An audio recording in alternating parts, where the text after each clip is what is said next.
What can be learned by looking at the past? The UN Conference on Climate Change in 2009 in Copenhagen, along with the so-called Conference of the Parties 15, is considered a massive failure.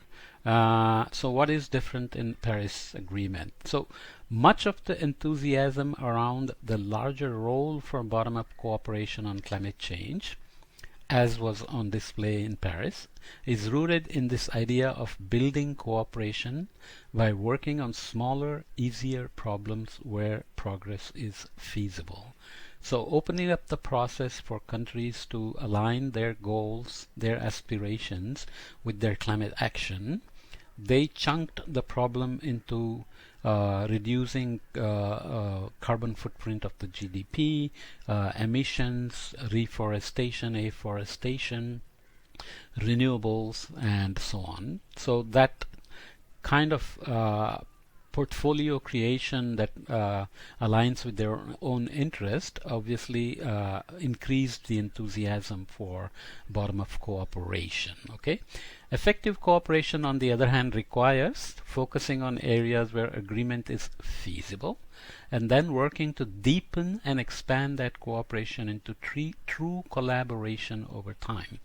So the cooperation and coordination has to be sustained by having deep collaborations that go on for a long time. One of the many challenges in climate diplomacy is that process of confidence is that process of confidence building and learning is slow. So it's kind of like trusting your partner and making agreements, let's say, especially in geopolitically sensitive areas of, let's say, South Asia, where India, Pakistan, Nepal, Bangladesh, with China sitting on top of everybody.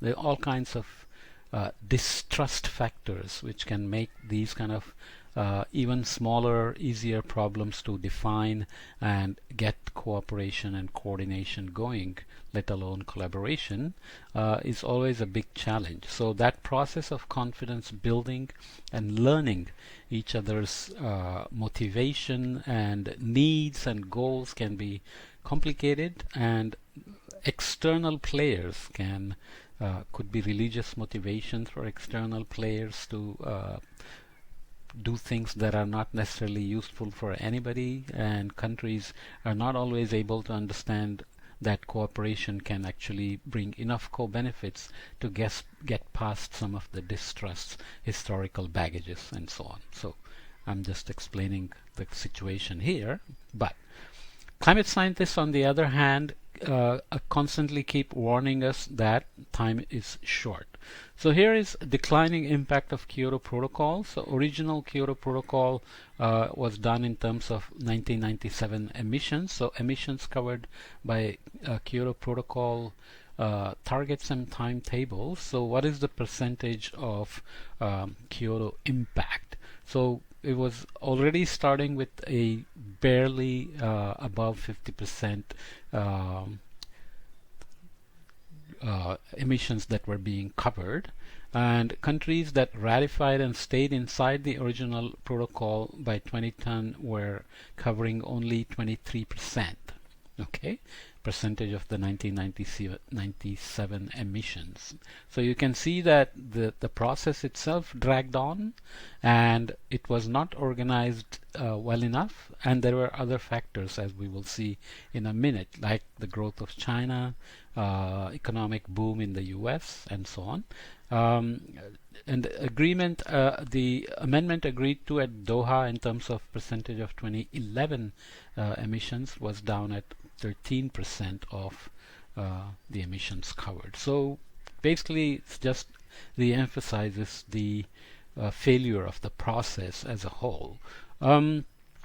The other reason is mentioned as this one. If you look at the 1990s to the 2000s, where these processes were happening, the Kyoto Protocol and the ratification process and so on, And if you just sow a little bit seed of doubt in a rich country like the US that climate agreement is going to cost us economic development, then immediately there will be sufficient opposition when the economy is booming like this. So this is the percentage of civilian unemployment rate. It dropped from close to 8% to below 4% in 2000. There are debates about whether Bill Clinton was responsible for this boom or not, and so on and so forth.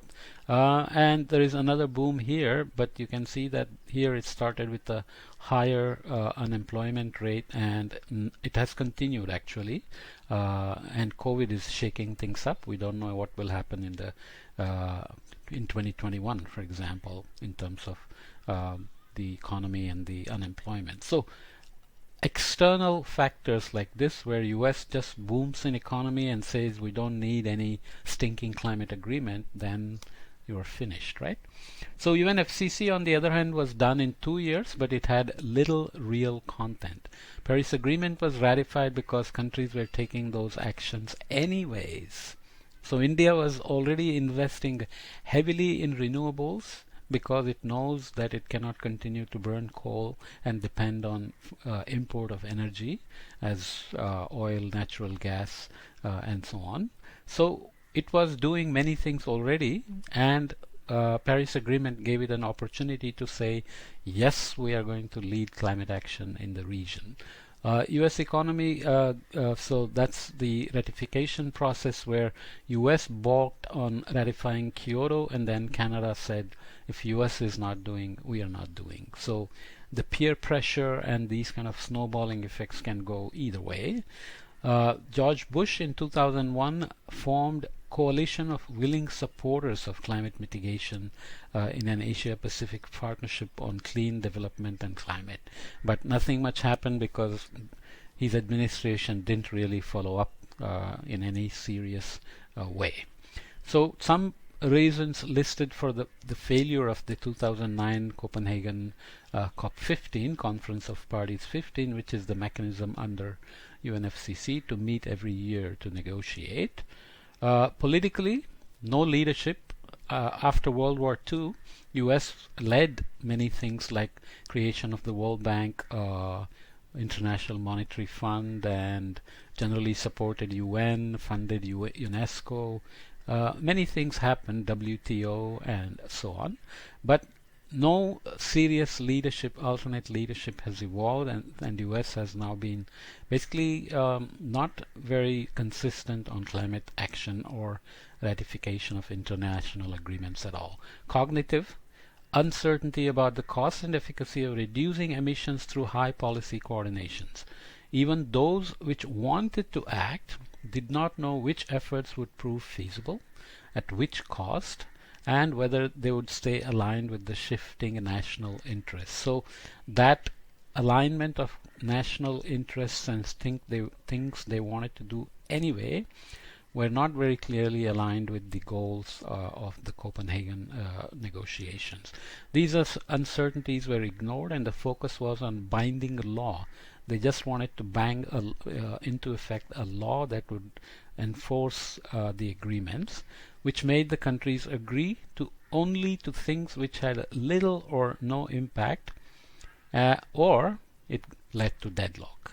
Okay, so basically they left without anything to show for it, but it proved as a very valuable lesson on how to do the negotiations, which obviously led up to the Paris Agreement. But then we'll see that Paris Agreement has its own challenges for implementation. Okay, so this chapter is basically showing how international cooperation is desperately needed, but what are the kind of challenges that we are facing while we are inexorably increasing the emissions at the highest emission scenario used in the last IPCC projections. RCP 8.5 is almost like business as usual, and the changes that are happening around the world are essentially along the track of business as usual. Emission rates are pretty damn high, so that's something we have to keep in mind when it comes to thinking about implementing Paris Agreement as well.